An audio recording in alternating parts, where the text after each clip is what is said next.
Вот это мое платье свадебное. Хасавюрте купила. Это платье, пожалуй, самое долгожданное в жизни каждой девушки. Луиза Гайлабиева рассказывает, что выбирала его очень долго. Не менее щепетильно невеста отнеслась и к покупке подарков для многочисленных родственников будущего супруга. Это рубашки для родственников.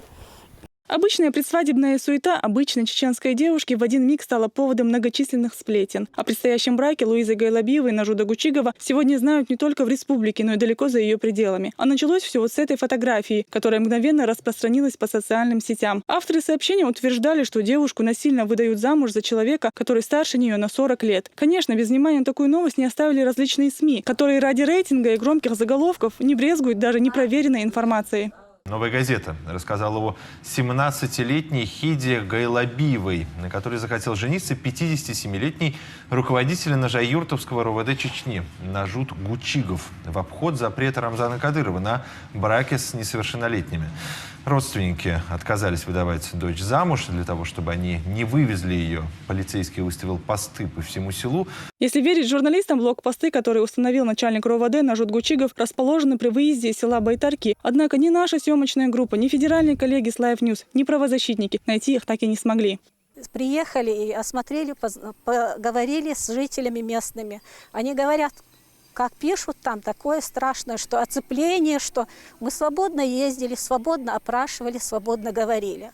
Впервые эту выдуманную и душераздирающую историю широкой общественности поведала специальный корреспондент «Новой газеты» Елена Милашина. Луизу, выпускницу школы 2014 года, в своей статье журналистка называет несовершеннолетней. А Нажуду Гучигову вместо реальных 47 лет приписала целых 57. Между тем, разницу в возрасте ни одна из сторон не скрывала. Да и стоило ли, если этот факт устраивал всех.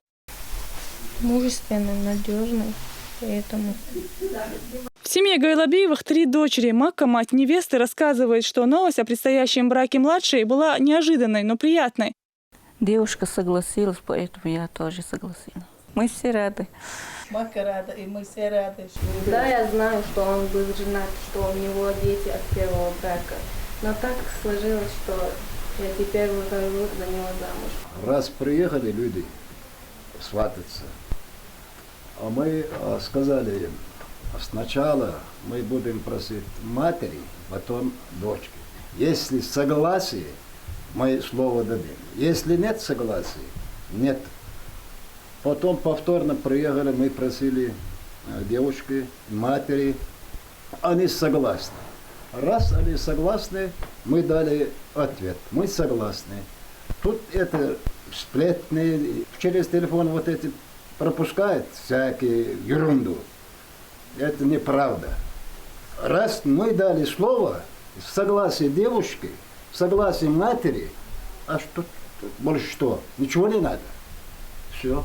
Тем временем автор скандальной статьи Елена Милашина утверждает, что Хеда, так она называет Луизу, вовсе не хотела выходить замуж и просила помочь предотвратить этот брак. Я связывалась в том числе и практически с самой девушкой.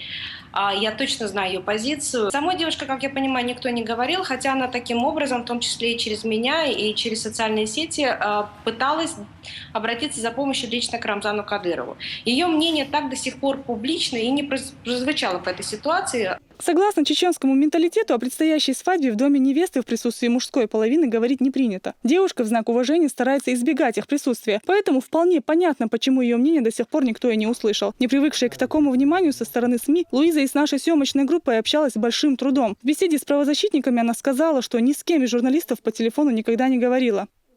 Ты говоришь, что ты не давала интервью, не знаешь этих журналистов, не знаешь про этот канал. Что же тебе дали?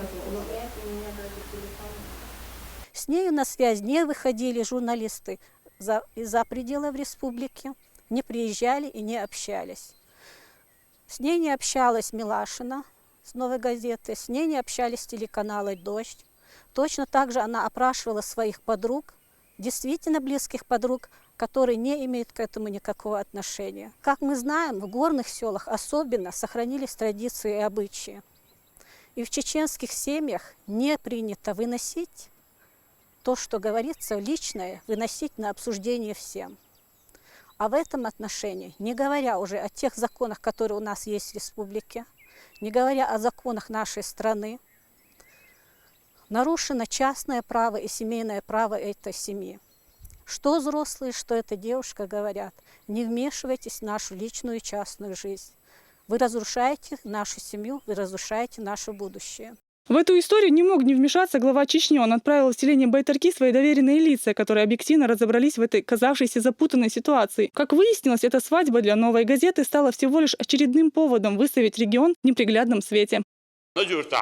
Начальник милиции диалога чубух из дюч российский международный набух сюрчхуйсю директчу мостомете дона يعوال حاجة حبوش وورا دايش قاعدين دا وقت زين نجالوش زين نجدان وقت نجايوش مستخين خل حدوش تقول ده صان يا خايف يا تعالوش بس تعبغيتنا حاجة دون أو حوسينش ده جورناليست بغيتنا أصلا يوا داغستاني دون بازر يا نوك ياتش الماريا يا خايف دايلو إز دون تنين خاتشي تديك خاتشي توديك خاتشي شاشلا لو زاو ده شيء ريزي يبوكتال.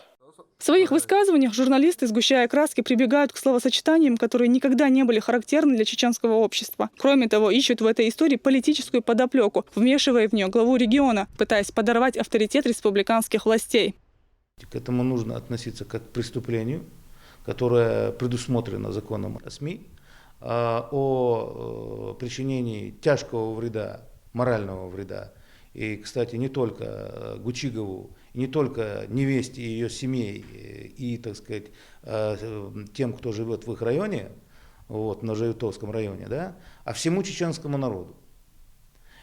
Потому что сегодня нет отбоя от таких, как Милашина, которые пытаются на весь мир представить чеченский народ, имеющий древнейшие традиции, собственно говоря, своей цивилизации, которые идут аж из самой Месопотамии, представить нас как дикарей. Естественно, мы воспользуемся нашим законным правом. Она будет нести ответственность сразу по нескольким статьям. Во всяком случае, не будучи профессиональным юристом, я уже вижу квалификацию вот того преступления, которое она совершила. Ну, это, например, та же статья 62 закона о СМИ, где говорится о возмещении морального вреда. Та же 43-я статья того же закона, где мы можем воспользоваться правом на опровержение. И обязательно им воспользуемся. Ну и право на ответ, на адекватный ответ. Я думаю, что все средства массовой информации, маломальски, значит, задействованы сегодня в медийном пространстве Чеченской Республики, как минимум дадут свою оценку вот той оголтелой античеченской и антироссийской пропаганде, одним из рупоров которого оказалась Елена Милашина. Я уже сегодня, как министр этого ведомства, отвечающего также за СМИ, уже сегодня имею информацию о том, что, например, очень сильно возмущены наши журналисты. Нарушением, да, из-за нарушения этой журналистской этики. Я уже сегодня знаю, что возмущены наши писатели. Я знаю, что возмущены другие представители гражданского общества, представители общественных организаций. Вот, поэтому мы даже не знаем, каким образом нам удастся вот такой вот поток возмущения даже остановить. Мне кажется, имеют место некие двойные стандарты со стороны определенных СМИ, потому что те же самые СМИ очень часто обвиняли главу республики в прошедшее время в том, что он слишком много уделяет внимания именно частной жизни каких-то людей, что он как-то и говорили о том, что нужно, значит, чтобы глава республики не должен вмешиваться в частную жизнь людей. Сегодня ровно те же самые СМИ обращаются уже совершенно противоположным упреком, что государство, значит, никак не реагирует и просит, наоборот, государство вмешаться в частную жизнь людей. В данном случае, мне кажется, имеет место некая спекуляция со стороны определенных СМИ. То есть все происходящее в республике обязательно пытаться интерпретировать как-то именно со стороны главы Чеченской Республики. То есть любое происходящее пытаться как-то связать с именем главы Чеченской Республики, с тем, чтобы определенный негативный имидж ему создавать за пределами республики.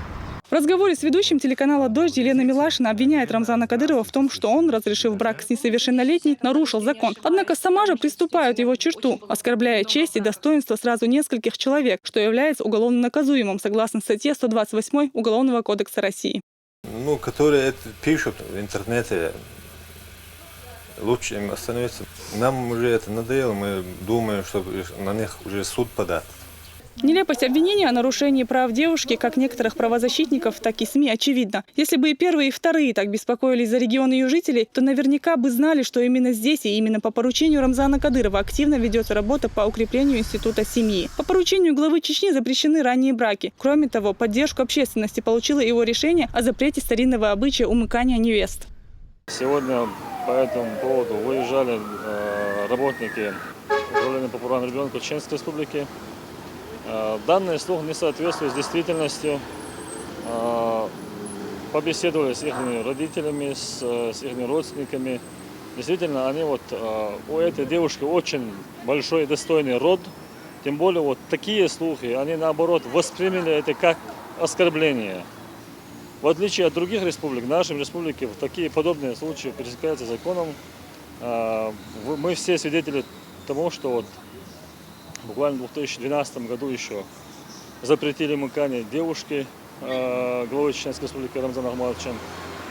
И на сегодняшний день создан аппарат уполномоченных по правам ребенка в Чеченской Республике. И есть горячая линия. Если вдруг в каком-то уголке Чеченской Республики будут нарушены права детей, немедленно будут отреагировано со стороны власти. Если будет такой случай, допустим, несовершеннолетние или не окончившие школу, общеобразовательную школу девушки, они, в общем, со стороны духовного управления не заключат брак, соответственно, имам данного села. И, в общем, у нас в этом плане, в этом отношении очень хорошо налаженная система. Так что, мне кажется, что не следует сцепиться за каждым слухом, который там написан в интернете. Несмотря на бурные обсуждения предстоящей свадьбы, Луиза Гайлабиева готовится к важному в своей жизни событию. Признается, что ненужные разговоры подпортили настроение, но на ее решение никак не повлияли. Я бы очень хотела попросить тех, кто выкладывает эти сплетни, пожалуйста, не вмешивайтесь в мою личную жизнь, мне эти сплетни уже надоели. В последнее время все чаще в публикациях таких СМИ, как «Эхо Москвы», РБК, Ньюсленд, Ньюсру, Лента.ру, наблюдается агрессивное и даже предвзятое отношение ко всему происходящему в Чеченской Республике. На первый взгляд, совершенно очевидные события они преподносят аудитории в максимально искаженном виде. Объяснить подобную реакцию этих журналистов можно только тем, что они выполняют чей-то заказ или просто привыкли на чеченской тематике делать рейтинги. Однако теперь пора бы и понять, что в Чечне права людей защищаются лучше, чем во многих других регионах России. А в показатель безопасности и вовсе лидирует. А значит, громкие сенсации надо искать в другом месте. Рузана Веселаева, Луиза Бихоева, Динара Мурадова, Муса Семиров, Артур Дутаев. Новости.